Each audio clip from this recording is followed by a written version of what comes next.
एक ऐसे दौर में जब अंधी गुफा में होने का एहसास होता है तो सर्वोच्च न्यायालय रोशनी का सुराग दे देता है। आज भी यही हुआ।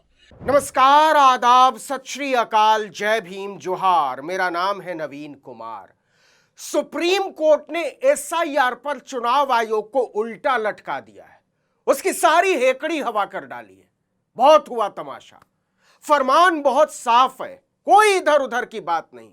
जितने लोगों के नाम काटे हैं सबके नाम बताइए, वेबसाइट पर डालिए।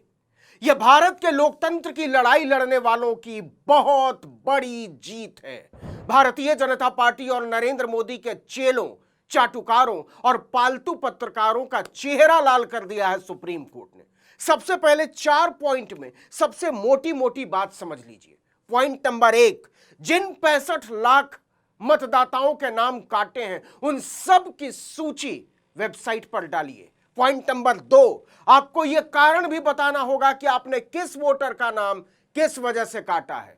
पॉइंट नंबर 3, आप पारदर्शिता लाने के लिए क्या करने जा रहे हैं, इसे मंगलवार तक यानी 19 अगस्त तक बताइए। और पॉइंट नंबर 4, आधार को वैध दस्तावेज मानना होगा नए पंजीकरण के लिए। ऐसे हर नागरिक का नाम आपको वोटर लिस्ट में जोड़ना होगा जो एक वैध दस्तावेज के आधार पर आधार का ब्यौरा देते हैं।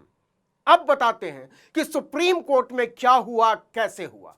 तो आपको बता दें कि बिहार में चल रही स्पेशल इंटेंसिव रिवीजन यानी एसआईआर, साधारण शब्दों में कहें तो वोटर लिस्ट वेरिफिकेशन को लेकर सुप्रीम कोर्ट में तीसरे दिन भी सुनवाई हुई। जस्टिस सूर्यकांत और जस्टिस जॉय माल्या बागची की बेंच ने ध्यान से सारी दलीलों को सुना और समझा। चुनाव आयोग की दलीलों को भी, एडीआर की दलीलों को भी, मनोज झा, योगेंद्र यादव और दूसरे पक्षों की दलीलों को भी।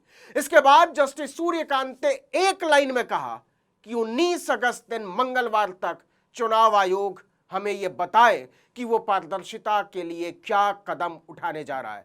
सुप्रीम कोर्ट ने चुनाव आयोग से सीधा कहा कि चूंकि यह कार्रवाई नागरिक को उसके मताधिकार से वंचित करने जैसे गंभीर परिणाम ला सकती है, इसलिए निष्पक्ष प्रक्रिया जरूरी है। इसमें किसी तरह का कोई समझौता नहीं होगा।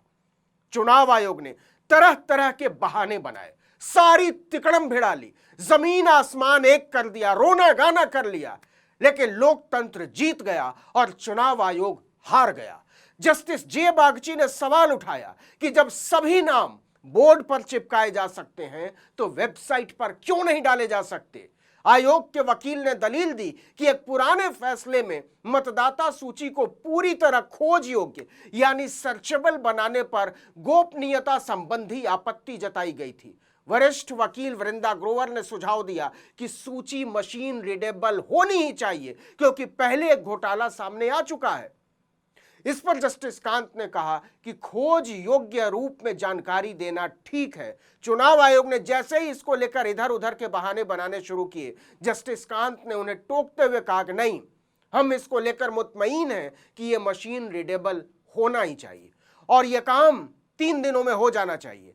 आपको याद दिला दें कि राहुल गांधी लंबे समय से इसकी मांग कर रहे हैं और जिस दिन उन्होंने वोट चोरी का इल्जाम लगाया था उस दिन भी इसकी मांग उठाई थी। अगर हमें इलेक्ट्रॉनिक डेटा मिल जाए, हम साबित कर देंगे कि हिंदुस्तान का प्रधानमंत्री चोरी करके प्रधानमंत्री बना है। राहुल गांधी ने नरेंद्र मोदी को बुरी तरह फंसा दिया है। इस पर फिर से आएंगे, लेकिन पहले सुन लीजिए सुप्रीम कोर्ट में और क्या क्या हुआ। सुप्रीम कोर्ट ने सुनवाई के दौरान मरा हुआ बताए गए, कहीं और जा चुके और डुप्लीकेट मतदाताओं के नाम सार्वजनिक न करने को लेकर भी चुनाव आयोग को जमकर फटकार लगाई। जस्टिस कांत ने चुनाव आयोग से पूछा कि अगर 22 लाख लोगों को मृत पाया गया है तो उनके नाम ब्लॉक और सब डिवीजन स्तर पर क्यों न बताए जाए। इस पर आयोग की ओर से पेश हुए वरिष्ठ वकील राकेश द्विवेदी ने कहा कि सिर्फ बूथ लेवल ऑफिसर ही नहीं बल्कि राजनीतिक दलों की तरफ से लगाए गए बूथ लेवल एजेंट भी इस प्रक्रिया में शामिल है, इसलिए हम ऐसा नहीं कर सकते। इस पर जस्टिस जे बागची ने पूछा कि मृत, प्रवासी या डुप्लीकेट मतदाताओं के नाम वेबसाइट पर क्यों नहीं डाले जा सकते, ये बताइए।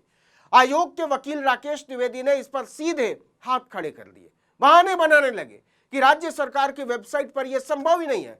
इस पर जस्टिस जे कांत ने कहा कोई बात नहीं, राज्य चुनाव आयोग की वेबसाइट पर उपलब्ध कराइए।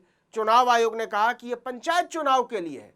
याचिकाकर्ता के वकील निजाम पाशा ने दलील दी कि अगर किसी के पास 2025 में जारी एपिक कार्ड है तो वो उसी प्रक्रिया से गुजर चुका है पहले ही। 1 जनवरी 2003 को आधार तिथि बनाने का कोई संवैधानिक औचित्य ही नहीं है। इस नोटिस का आधार ही गलत है और इससे राज्य के युवाओं को अतिरिक्त दस्तावेज की प्रक्रियाओं से गुजरना पड़ रहा है। इससे युवा मतदाताओं को बाहर रखने और एंटी इनकम्बेंसी वोट को कम करने का इरादा झलकता है। इस दलील पर चुनाव आयोग की सिट्टी पिट्टी गुम हो गई। एक और वकील शोएब आलम ने दलील दी कि कानून की भावना इंक्लूजन की है, यानी जितने ज्यादा लोगों को शामिल किया जा सके उतना अच्छा। आप किसी का वोट देने का अधिकार छीनने के मकसद से दुनिया भर की शर्तें नहीं थोप सकते। एक्सक्लूजन इसकी मूल भावना नहीं है। जिनके पास दस्तावेज नहीं है उन्हें बाहर करने वाली प्रक्रिया नहीं बनाई जा सकती। यह मौलिक अधिकार छीनने जैसा है। चुनाव आयोग ने वोटर लिस्ट से बाहर किए जाने वालों के नाम न बताने के लिए बहुत सारी दलीलें दी और जब एक भी दलील नहीं चली तो वो अपनी शक्ति बताने लगा।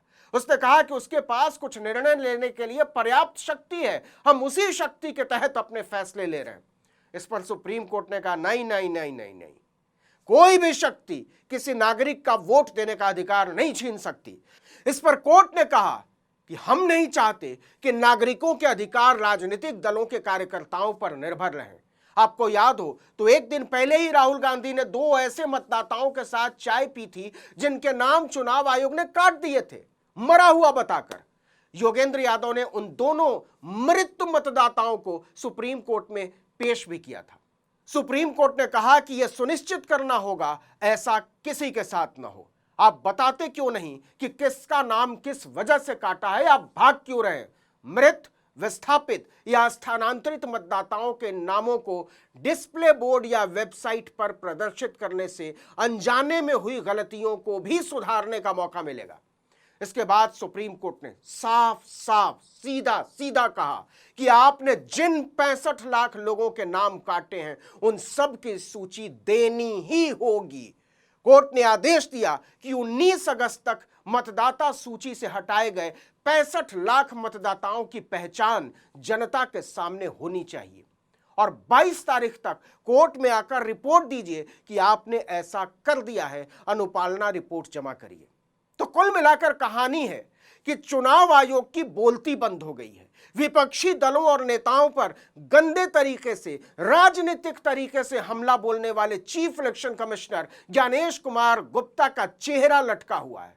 इससे ज्यादा चेहरा लटका हुआ है चुनाव आयोग की तरफ से जवाब देने वाले भाजपा के प्रवक्ताओं, नेताओं, मंत्रियों का। और सबसे ज्यादा चेहरा लटका हुआ है चैनलों के उन जाहिल एंकरों, संपादकों और मालिकों का जो विपक्ष की आपत्तियों को गलत साबित करने के लिए अपने अपने चैनल पर बेशर्म जाहिलियत की दुकान खोलकर बैठ गए थे। ये लोकतंत्र की बहुत बड़ी जीत है। इस जीत के लिए बहुत सारे लोगों ने, करोड़ों लोगों ने अलग अलग स्तर पर लड़ाई लड़ी है और ये लड़ाई लड़ने वाले वो सारे लोग कोई नेता नहीं है। उन सब को चुनाव नहीं लड़ना है।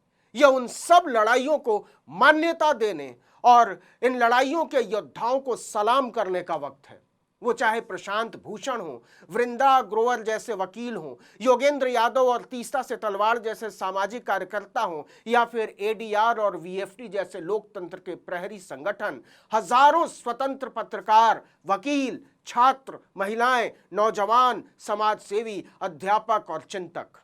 यह जीत सबकी सामूहिक जीत है। यह जीत भारत देश की जीत है। बेशर्मी की हद तक भारतीय लोकतंत्र और उस लोकतंत्र में नागरिक के अधिकार को हराने की कोशिश करने वालों को आज करारा जवाब मिला है। आप सभी को इस जीत की मुबारकबाद, जिन्होंने सपना देखा कि इस लोकतंत्र को हम किसी के रहमो करम पर नहीं छोड़ेंगे, लड़ेंगे, भले इसका अंजाम कुछ भी हो।